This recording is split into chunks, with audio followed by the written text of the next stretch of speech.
Hey everybody, what's up? It's Sla, and let me tell you, today was a bit crazy, but we got through it. I think it was just, I don't know, unexpected. Well, I guess the most of it was a bit uneventful, but now it's not.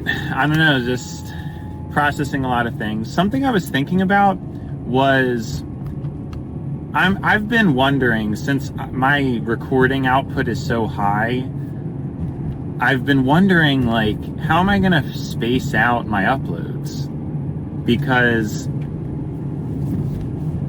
it's not really good for the algorithm to upload daily, even, I think. Like, if you look at view counts of people who just, like, pump out a bunch of content, it usually just inevitably causes each video to have a lower view count. But I'm thinking about it, and I'm kind of wanting to lean into more of the artistic side of things and just push it, because I could pretty easily do like 2 videos Monday through Friday.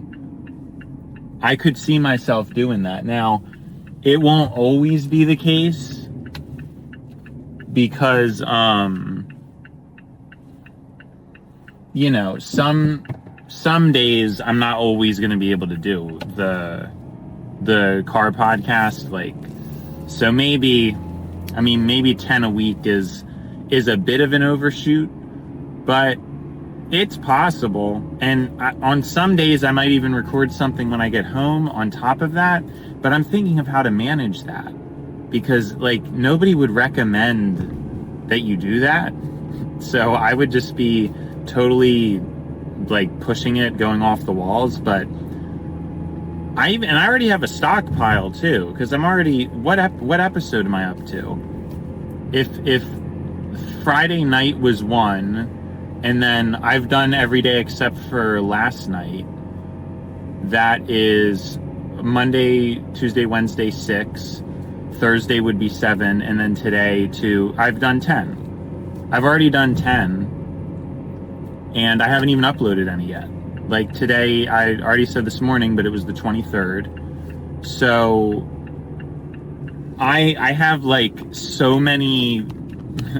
I think I'm just gonna do it. I don't know if that's gonna end up happening, but that's just how I'm feeling right now in the moment. Like in the moment, I am feeling like we're just gonna do 2 videos a day, car VC, and just load content out there. I think I need to think like that. I mean, it's the artistic way of thinking. It's I'm doing what I want to do, as opposed to just following like the advice you get. I don't know though. I mean, there's always, you can balance that. Maybe there should be balance. I'm not entirely sure. But I want to do that. I think it would be cool. I think it would be cool to just push and do it, because it's really not much of a burden on me. Like, I don't even know how much pushing it would be. I think I already explained in the beginning, the morning shift today. I don't know what else I would do. Like, I enjoy doing this more than just driving. It's almost becoming like I just kind of do it. It's not work. It's my outlet. And unless I don't know, it's just what I'm doing.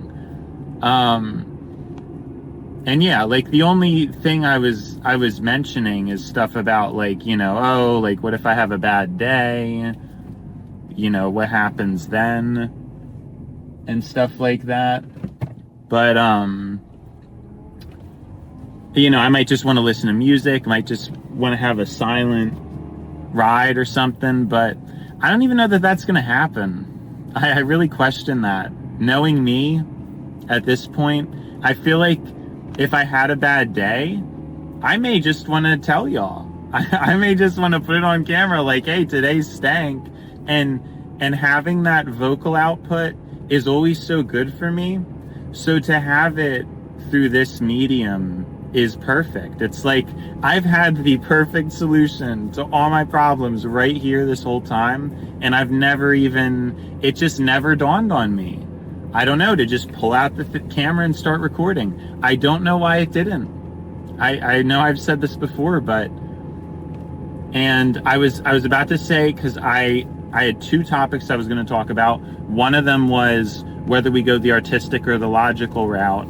And I just said that one, but then I just remembered the other one and now I just forgot it again. So that kind of stinks, but maybe it'll come back to me. Maybe it won't. Who knows? But I do think that's a very relevant point. Is I thought, oh, I remember now. I have, and this is kind of part of my psychological analysis stuff based on the video that was uploaded today, my 4 flavors of isolation, which is really more like 4.5 or maybe 5. It might be 5 flavors. We're still working in the kitchen with the flavors and coming up with different recipes. It's not done. So it may be 4 to 5 flavors. We'll see how it goes. We're still flipping patties and stuff. We're still flipping 4 to 5 flavors. Now, I always, and this is another video that I will probably make, which is going to be incredibly ironic, but I'm going to do it because it's another one of these thoughts I had, how with content, the way it is on the internet, streamers, YouTubers, TikTokers, etc., there is a displacement where you would have, like, it's sort of social. I feel like it could be socially draining, but like I actually do want to do maybe even a whole video on that concept too. Why, like, does listening to a podcast deplete your social battery at all? Because I know it's obviously less. I mean, it's less to listen to a podcast than to actually have to be present. But I feel like there is some social stimulation going on. I don't know. And I wonder if it robs people of being able to make actual connections. Because again, if you watch a streamer, that time could have been spent talking to someone else.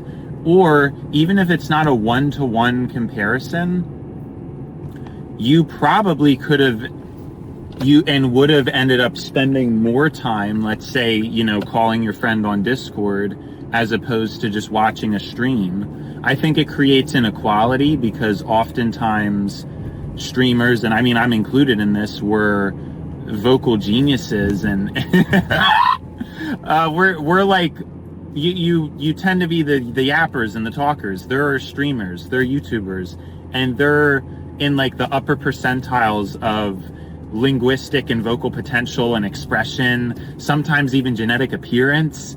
And that is such an unfair standard to compete with. Like, your friends are obviously not that funny. And well, I'm not saying I'm funny. I'm just saying, other streamers are. I'm not the funny streamer. I'm the smart streamer. No, I'm not saying I'm the sharpest tool in the shed necessarily either. That's not. I'm not trying to gas me up right now. That's not what I'm trying to do. But what I'm saying is that these people who are online, they are probably the most, chances are, they're the most vocally proficient. I guess some streamers are kind of like kooky, and is that like a bad word nowadays? I wonder, because some words I wonder if kooky is I shouldn't have said it again, but I didn't think that was like a problematic word. I'm not really sure. Sorry, this is like a tricky place I'm at, but I should be good. But what I wanted to talk about is, it's like your friends can't compete with that. I mean, chances are any given friend is just going to be average in terms of humor, in terms of vocal output, in terms of vocal presentation. And then how are you supposed to compete with somebody where they can just like pop up TikTok, find a guy, boom, boom, and like just listen to them instead, or even YouTube, even in a long form. You can find somebody who did some podcast or some show that just perfectly scratches whatever itch you're in the mood for, and it's instant. Your friend may not be instant. Your friend may be just available whenever they're available.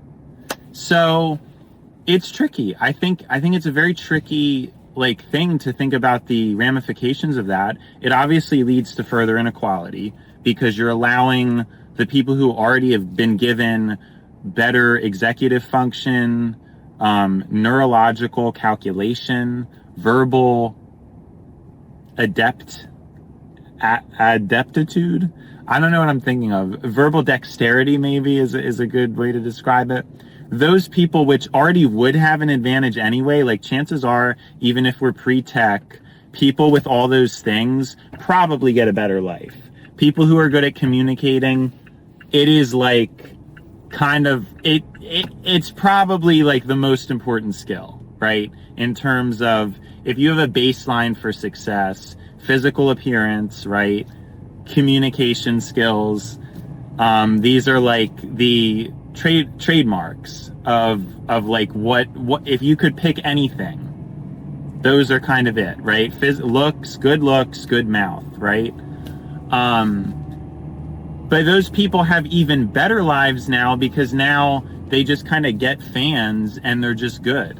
And they're even more good and they get all this extra attention. And I'm part of this class, but I'm not saying it's fair. I'm not saying that that's a fair thing that I get this way easier life than most people. Just because I'm a yapper, just because I'm a social butterfly, trademark, copyright. No, well, I can't believe I'm messing up my own bar. I'm literally messing up my own bar. It's, how am I messing up my own bar? Oh, I figured it out.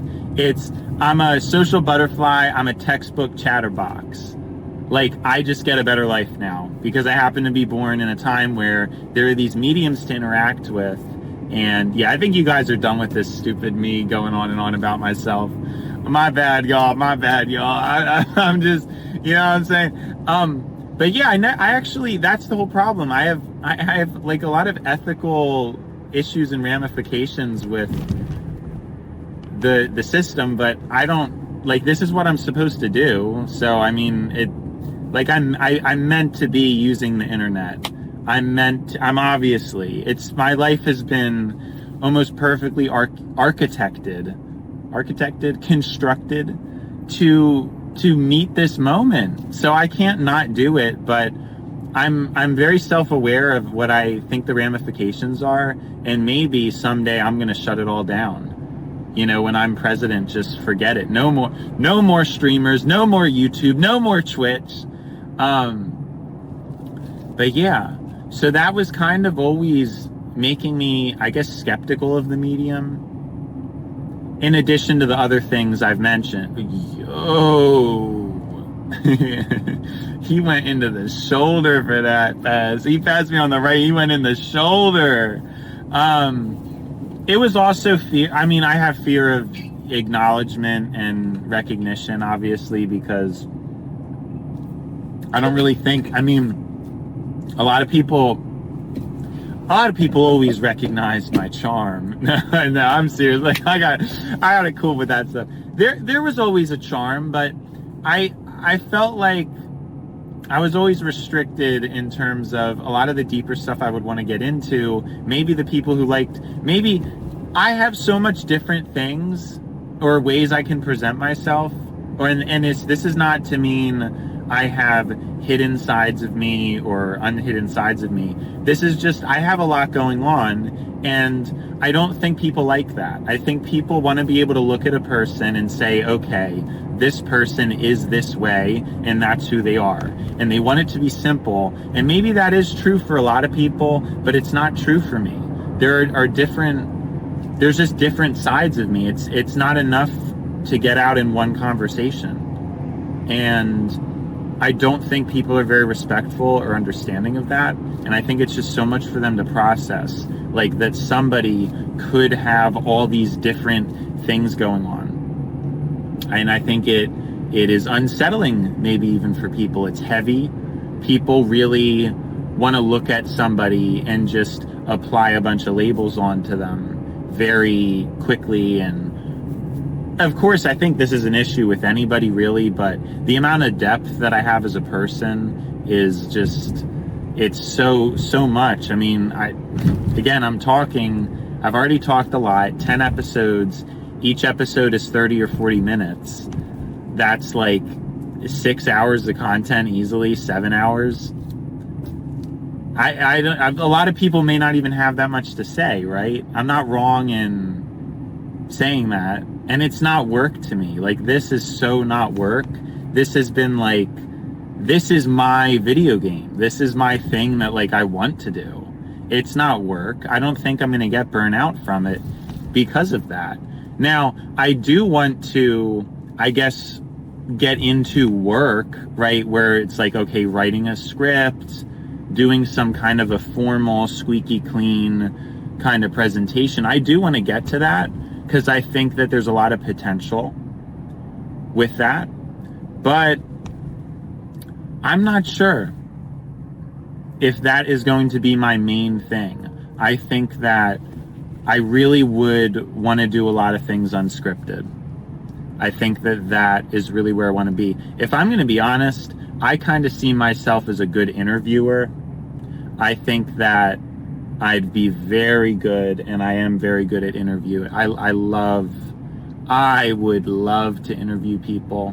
I have a feeling out of the possible career options to do with communication, which I know I'm going to be, or I know I am. I don't know why. Yeah, like I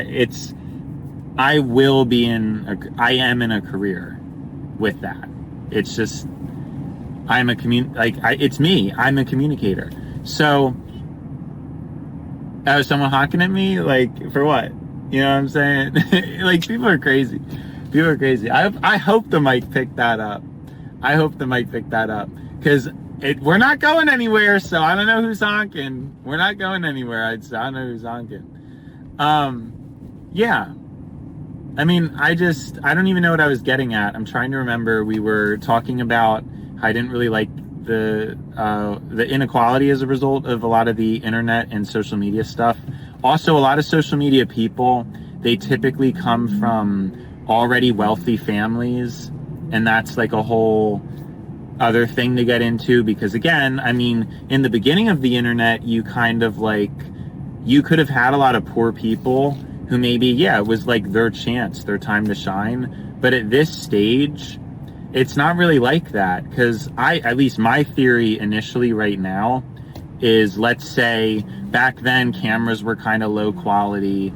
You couldn't really, everything was low, like blurry. And so it sort of encouraged like goofier stuff, I feel like. Not really the kind of stuff. Now that you have like crystal clear cameras, it seems like, oh, now you notice that the person lives in a hoarder's den. Oh, that's kind of icky. Like, maybe this isn't that funny.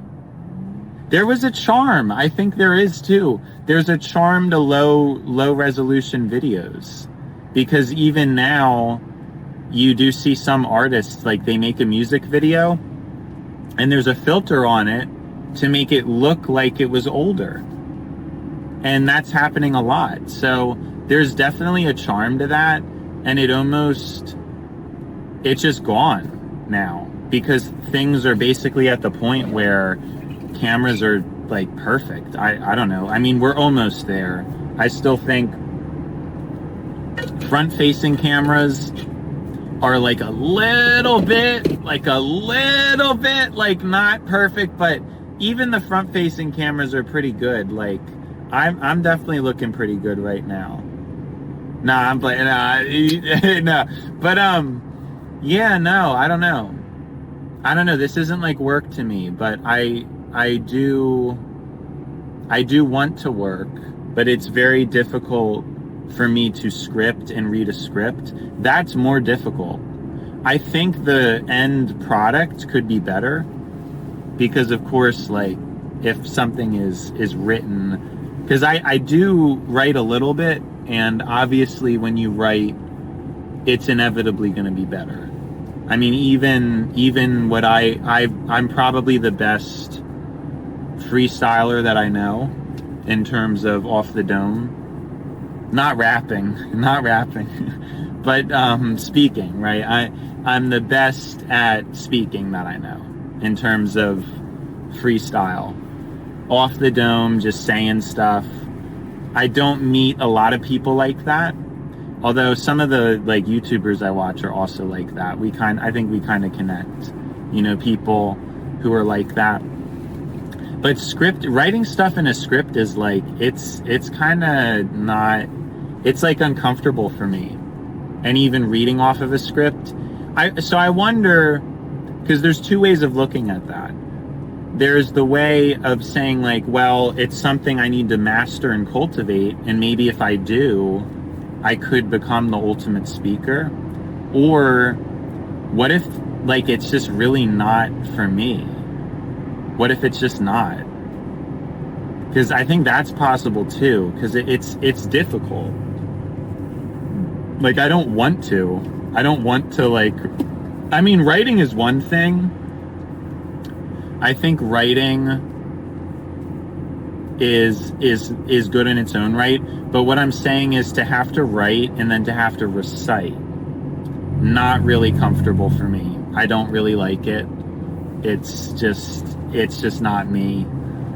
And I'm trying to think though, now I'm realizing, I'm assuming that, any of the famous speeches, I don't know why I just said speeches that that like politicians or whatever, I mean, they probably have it written, but maybe in the moment they do sort of add in some improv. I'm sure that's happened before. I'm sure probably some of the most famous speeches, there's improv. Like, I don't know that everything was scripted, but I really need to work on that. It's just, again, it's hard. I think memorizing things is kind of hard for me. Like, my memory is good. My memory is actually very good. But, like, memorizing something is hard, if that makes any sense. I remember a lot of stuff. Like, I do not have a bad memory, but when it comes to, like, sitting down and, like, reading a speech to then... I actually, because I took public speaking in high school, and that, like, basically happened. I literally spent so much time. we had to do different things. We had... a speech. We had a speech that was a memorized speech. Like, you got to pick a speech and you read it and you had to memorize it, and then you had to present it, and she graded you on how much of a percentage you got right of the speech. And that was so difficult, and I still didn't get 100%, and I studied it. I mean, I just looked at that speech like all day long, practically, for multiple days. I mean, it was crazy, and I still just didn't get it. I still did not nail it. Isn't that something? But, like, again, I'm great at speaking, and I have a really good memory. Like, in general, I really do remember things that, like, nobody else does. And yet, for some reason, when it comes to speaking and memorizing a speech, I put so much effort, and it just didn't happen. So I almost wonder too how that works. I mean, is there an argument to be made that I'm just more of a spontaneous person, and I'm good at spontaneous, but then to have to do that is hard for me, and like I might mess up, It's been the same with my music too. And I know my music is like no effort, but there's been some times, like, there's definitely songs I mess with that I've made, and the lyrics have a semblance of something good. It just might be, some words kind of trail off. Like, there's some messiness to it because it's not written, and I'm just kind of spitballing, but hey, I mean, some of my songs are definitely listenable, at least to me. I like them, especially the later ones. I mean, the original ones weren't really mixed well, and they kind of sound trash. It's a shame that I didn't know about that, because a lot of those old songs I think may have potential, but I don't really. I think my latest album is the best one. The last one I released in 2021, easily, just because I finally knew how to mix. And if somebody would have told me in the first place, or I would have properly cared and researched, yeah, it would have been different. And it's kind of a shame, but I guess there's a charm in that, you know, looking back. And then, you know, hopefully I can make more music too, although I don't think that's my... Again, like, this is what I'm trying to explain. Talking is unlimited. There's no fatigue. It's not work to me. It's just what I do. Raw, winging it. There's no script. But I do want to also try. I don't know if I'm ready for that yet, mentally, because I'm already going through a lot of change. This is happening in a rush.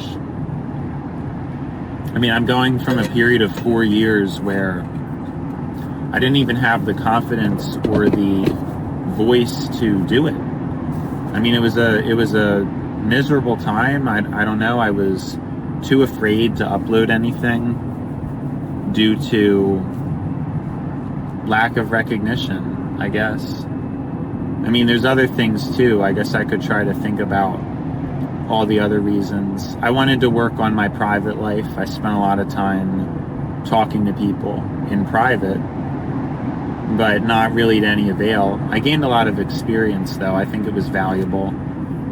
I don't really look back on it with too much regret, though. I mean, you'd think I would be incredibly resentful for the lost potential, but I don't know. It just seems like things make sense. Like, I had to go through that stage of my life where, you know, I always wanted to be a star, but then things didn't really work out, and I kind of just shut down, you know, because I never really achieved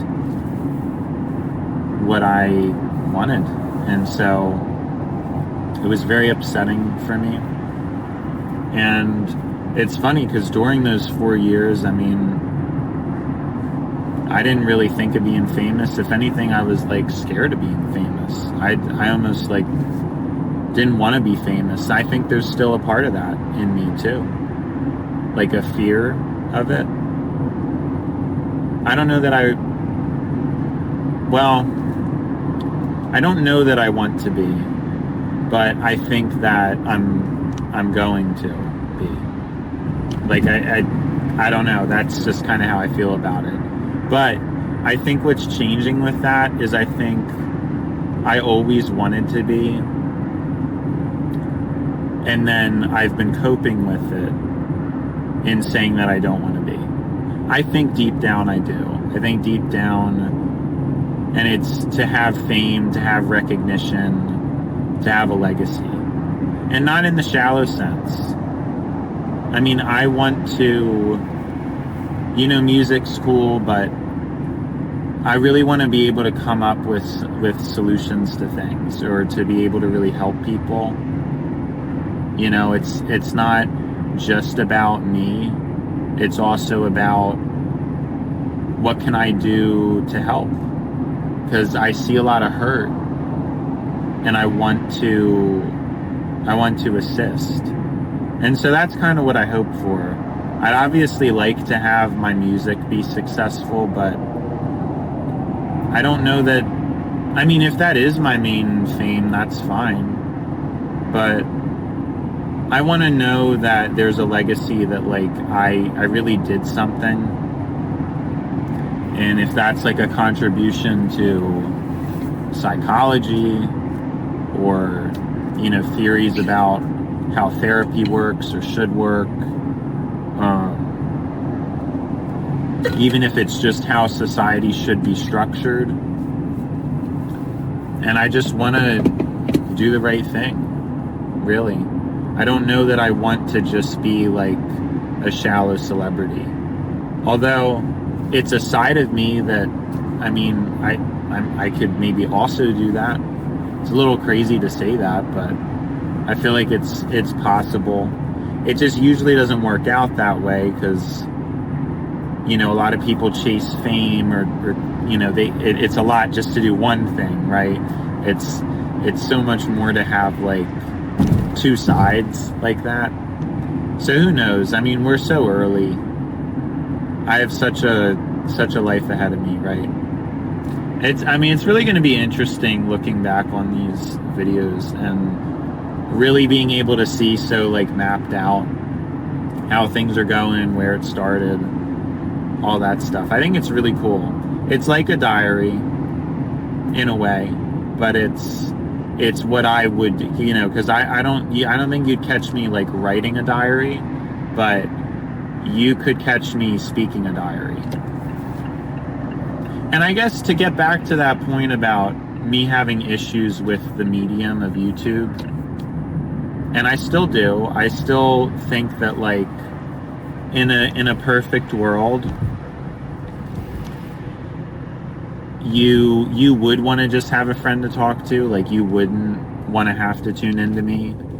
But I guess I hope that, like, at the end of the day, I feel like if I can provide consistent raw content, and if it helps people and I'm able to do something with it, I think that is a beautiful thing. As much as I think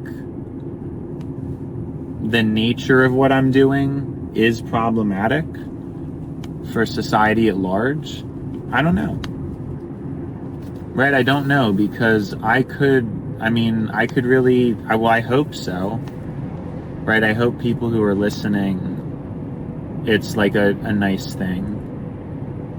Because I feel like I'm providing a conversation. There's nothing scripted, and I'm not reacting to anything. It's just as if you were in my passenger seat in my car. And I don't know. I'm assuming a lot of people already do this kind of stuff. I don't know how special it really is, or I'm not really sure how special my way of doing it is, but I think we're just seeing how things go. You know, and I hope that it is. I hope that, because I always wonder about that stuff. If, you know, what I'm putting out is worth it or good enough. I think a lot of people do, but it's always been a particular thing. Like I want to know that I was able to give someone company. And I guess what the realization is that I could do it in so much more of a scale, and maybe what it's like, what I'm meant to be.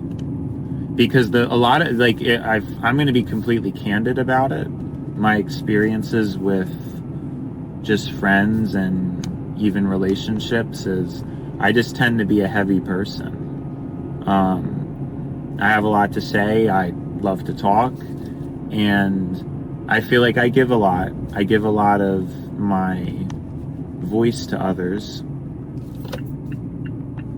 and it just, at first everything's kind of fine, but eventually it doesn't get reciprocated, and you know, it gets all like dramatic, and I don't know.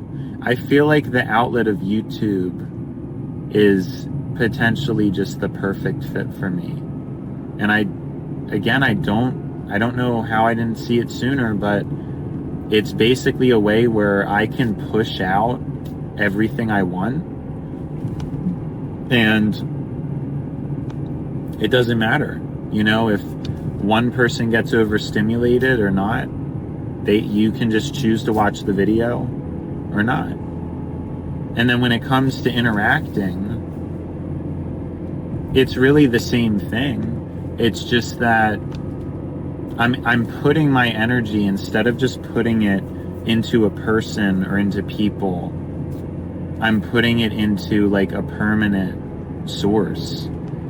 Like the videos they're always going to exist, and anybody can just come along, watch them, interact with them, maybe leave.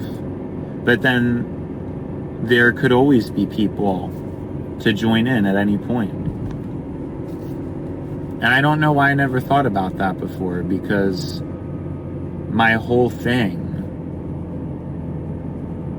with hating the medium, it could still be like just such a perfect fit for how I am socially.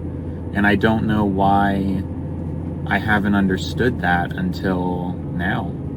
But I think I went through what I went through for a reason, because maybe I wouldn't have really been able to grapple with that if I never was where I was.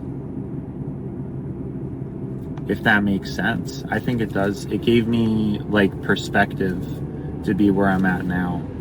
I think it's the same way too, where my life's always been like that.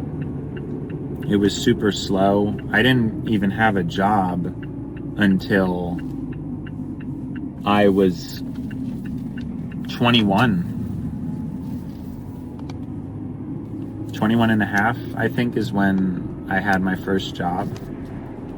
And I know, you know, that has its own judgments maybe attached to it, like, oh, you're lucky, you know, I didn't even have that choice, blah, blah. Like, I had to start working at 18. But there was a lot of pain in that, I think. I think I would have wanted to be working since I was 18. You know? I don't know, like, that's always what I thought. I guess I'm thinking about it now, though, and, like, it obviously developed me to who I am now. But I was anxious to apply for a job. I was anxious I wouldn't be able to do it. All these crazy things. And now that I'm working, I don't even have a single issue.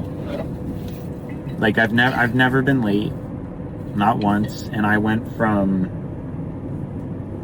a terrible sleep schedule to just doing it. And I'm proud of that. I don't think I really get enough credit from people, other than maybe one of my friends. But I feel like I came a long way. I mean, there were times where I questioned if I would ever even be able to work. And what I'm getting at is my life's always been slow, and I experienced what it's like to be in NEET and to just have no direction, be a loser. And now I feel like I'm not really there yet, but I also feel like I know what it's like to be a winner. But the difference is I have so much of a different perspective now, because I know what it's like to hurt in that way. But now I don't feel like a loser anymore. I still may be in some people's eyes, but I don't feel like it. And that is something significant, right? But you don't lose your experiences. Because I think if my life had been perfect, my perspectives would just be totally different. Like, if everything had just went smoothly and I just got a job, I would probably, I might be doing the same thing, but I wouldn't have the perspective. I think I'm always going to have compassion for people who are going through those type of situations, because I went through it. And I think that's going to be so relevant moving forward, because I see the NEET thing being further and further of an issue. I obviously think society has completely dropped the ball, that people like me have slipped through the cracks, and there's nothing available for them. It's really sad, and I don't know why it feels like I'm the only one who cares. I don't know. I just notice when people, a lot of people can only see what they've went through, so I try to understand what other people go through, I think, a lot, but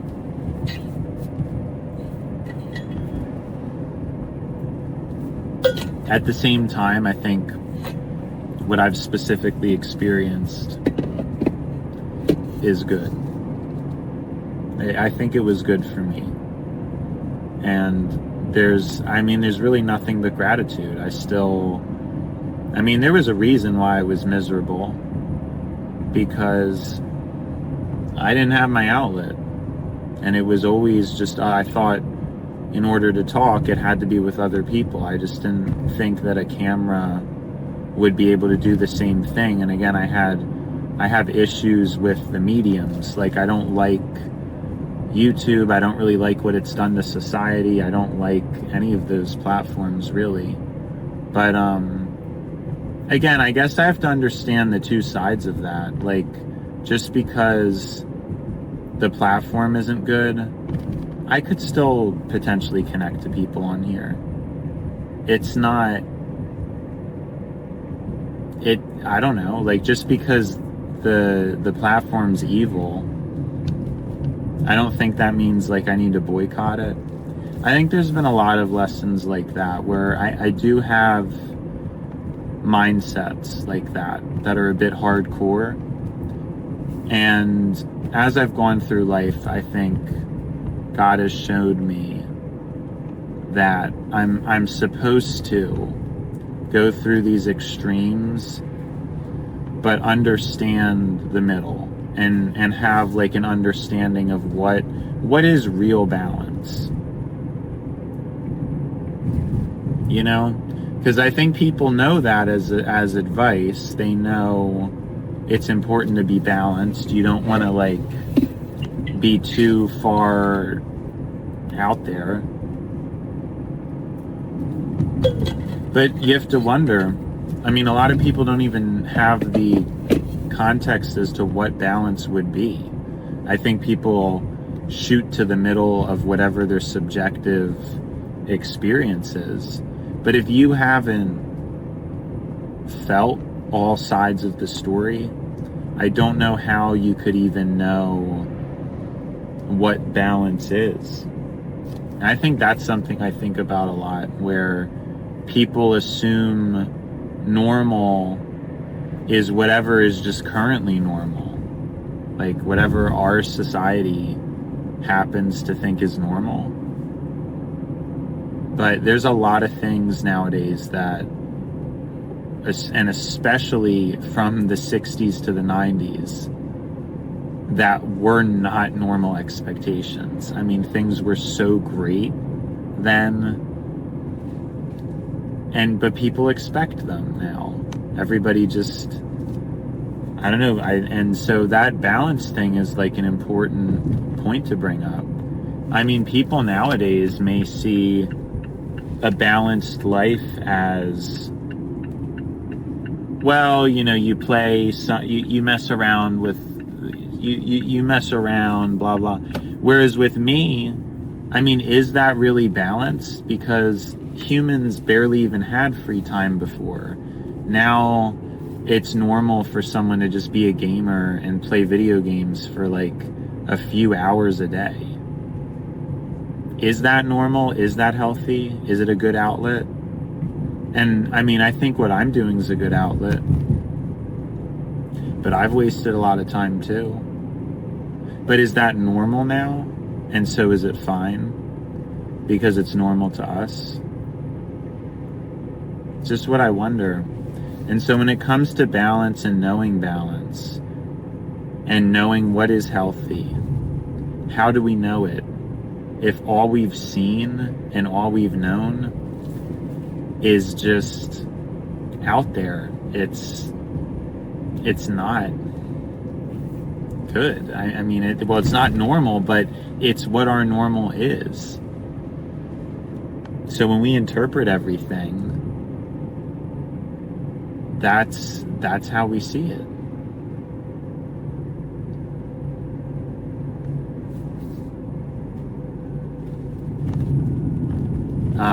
I'm sorry, this guy just kind of like really obnoxiously pulled out in front of me, of course, as I'm having this kind of a, no, I don't know. I'm content with things. I think I am gonna try content overload just to see what happens, and maybe we'll get to a point where it occurs in the present, where I have, well, I mean, that would be kind of tricky, because